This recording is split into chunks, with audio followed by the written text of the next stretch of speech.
एरन केड़ी सोच लगी आए ने? ए मिश्री ए मुखे तिन सोरी सुरई जे विचार अची ए वकोड़े छड्यो आए ए सॼो ॾींहुं सोचां थी गुम थी वई आहियां।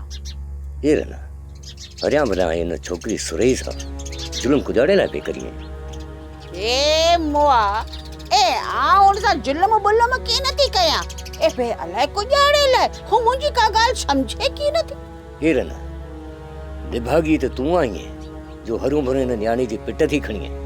ए तू मुके बर बर ही गुजारे लाइ तो पिटे ए आऊं तो उन छोरीअ जे सुख लाइ थी सोचां। ए निभागी आऊं तो चवां तो उनखे उन जे हाल ते फिटो कर। ए मिश्री तू चुप करे वे तोखे कंहिं न ॻाल्हि जे विच में आंदो बड़बड़ बड़बड़ लगी पई है। ए मुंहिंजो मसलो आहे न ए आऊं ॼाणा त मुंहिंजी सुरई ॼाणे बस। एरन मुंह कना उन जी हालत ॾिठे की नथी थिए वेचारी मासूम खे अची जलील कयो आहे न।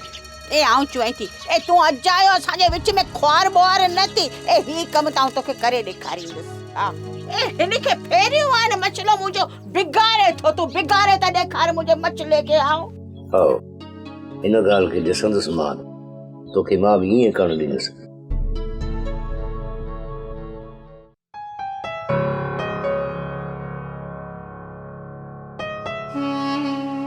ए सोरा ऐं सब इत वेठा आयो हैं उत मुजेरी आ सबनी जे इंतजार में वेठो है। ए कुजड़ तो चुई मुंची ए मुजेरी आ के को कम करण ला चियो हो न। आओ सारेंगे वारो कम ना मुंशी बियो न त बेली मुंशी यार असी एक मसले में फाथा आयो मुजेरी के ना हथ बदी जिन छडाईंदासी। मुंची घणो काढ़ियो एक एक लपा ढाणी कढंदो बियो कुजाड़ो कंदो वो रोज था खायूं नई ॻाल्हि त आहे कोन। ए यार ते ही गाल मुर्गो गिच्चीअ मंझि पवंदी ए जे ही निभागा हिन कम मां हथ कढंदा त आऊं ऐं रमूड़ो फासी वेंदासीं।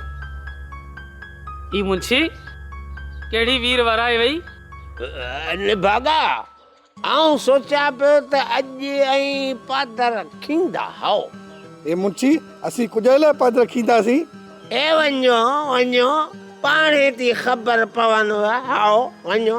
ई त असी भी कीने वेंदासीं मुंशी हिन जो मतलब त कुझु कुझु ॾिजो था ईअं न। ए मुंची असां पिंड जे हिसाब सां मुजेरी खे मुतमइन कंदासीं। हा चङो ठीकु आहे कजो मुतमइन पोइ ॾिसंदासीं हिन ॻाल्हि खे। हू बि वॾो कपूर अथव बलपुर खजी निशानी हुजे। सोप सीरियल सारंग जा तमाम एपिसोड्स ॾिसो HD क्वालिटी में विजिट करियो असांजो YouTube channel Sindh TV HD drama. Subscribe कयो असांजो official YouTube channel Sindh TV HD drama ऐं वधीक अपडेट लाइ बेल आइकन खे क्लिक करियो।